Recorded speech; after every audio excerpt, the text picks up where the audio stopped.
பாத்தீங்களா மேடம் அந்த கொலகார பசங்களை?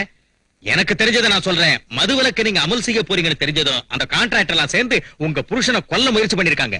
அவங்களை எடுத்து நம்மளால ஒண்ணும் செய்ய முடியாது மேடம். அட்ஜஸ்ட் பண்ணிக்கிற தவிர வேற வழி இல்ல.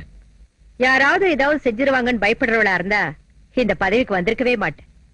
ஒரு பக்கம் ஆயிரக்கணக்கான பொம்பளைங்க சாராயத்தை ஒழிக்கணும்னு தெருவுக்கு வந்து போராட்டம் நடத்துறப்ப உயிருக்கு ஆபத்து வந்துருமேனு பயந்து ரவுடிங்களுக்கு பண்ணிச்சா இந்த நாடு என்ன மன்னிக்காது.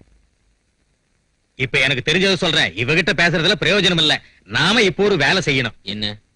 நாசுக்கா பேசி ரோட்ல இருக்கிற கூட்டத்தை வீட்டுக்கு அனுப்பி வைக்கணும். சாராயத்தை ஒழிக்க வேண்டும். சாராய பிசாசை ஒழிக்க வேண்டும். சாராய பிசாசை ஒழிக்க வேண்டும். பெண்கள் வாழ்க்கையை அழிக்கின்ற சாராயத்தை ஒழிக்க வேண்டும். பெண்கள் வாழ்க்கின்ற சாராயத்தை ஒழிக்க வேண்டும். சாராய பிசாசை ஒழிக்க வேண்டும். சாராய பிசாசை விலைக்கு வாங்கிட்டா எல்லாம் சரியா போயிடும். சாராய பிசாசை ஒழிக்க வேண்டும். தாய்குலமே, இப்படி நீங்க சாராயம் வேண்டாம் தெருவுக்கு வந்தா உங்க புருஷங்க சாராயம் குடிக்கிறத விட்டுருவாங்களா? மாட்டாங்க. பிராந்தி குடிப்பாங்க, விஸ்கி குடிப்பாங்க, வெறியர்னா விஷத்தையே குடிப்பாங்க. எனக்கு தெரிஞ்சே சொல்லிட்டேன். பத்திரிக்கைக்காரங்க அரசியல் நுழையணும்னு உங்களை தூண்டி விடுறாங்க. பாவப்பட்ட மக்களை பயன்படுத்தி கவர்மெண்ட்டை கவுக்க பாக்குறாங்க.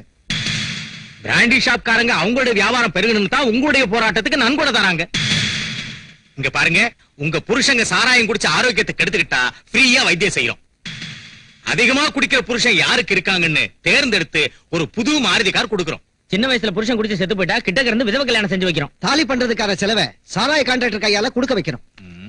இந்த போராட்டத்துக்கு லீடர் நீதானே? ஆமா, நான் தான். வா, கார்ல 10,000 ரூபாய் வச்சிருக்கேன். நீ போய் அதை எடுத்துக்கிட்டு இந்த சாராய போராட்டத்தை சாய்பாபா பஜனையா மாத்திடு. எனக்கு தெரிஞ்சே சொல்லிவிட்டேன். போகாதீங்க. உங்க கஜானாவை நிரப்ப மக்களுக்கு விஷம் கொடுப்பீங்க. இவ எதுக்கு இங்க வந்தா? உங்க பதவிகளை காப்பாத்த குடிசைகளை கொளுத்திட்டு பந்தல் போடுவீங்க. பிச்சைக்காரியை கட்டிப்பிடிச்சு போட்டோ எடுத்துக்குவீங்க. சுமங்கலிங்களை விதவைகளாக்குவீங்க. எங்களோட கஷ்டம் என்னன்னு பொண்ணா பிறந்தாதான் உங்களுக்கு தெரியும். எனக்கு தெரிஞ்ச சொல்றேன். அடுத்த ஜென்மம்னு ஒண்ணு இருந்தா கண்டிப்பா நான் ஒரு பொண்ணா பிறந்து உங்க கஷ்டங்களை எல்லாம் தெரிஞ்சுக்கிட்டு இந்த சாராயத்தை அடியோடு அழிச்சிடுறேன். இந்த ஜென்மத்துல மட்டும் விட்டுடுங்க. அடுத்த ஜென்மம் வரைக்கும் எதுக்கு? இந்த ஜென்மத்திலே காமிக்கிறோம்.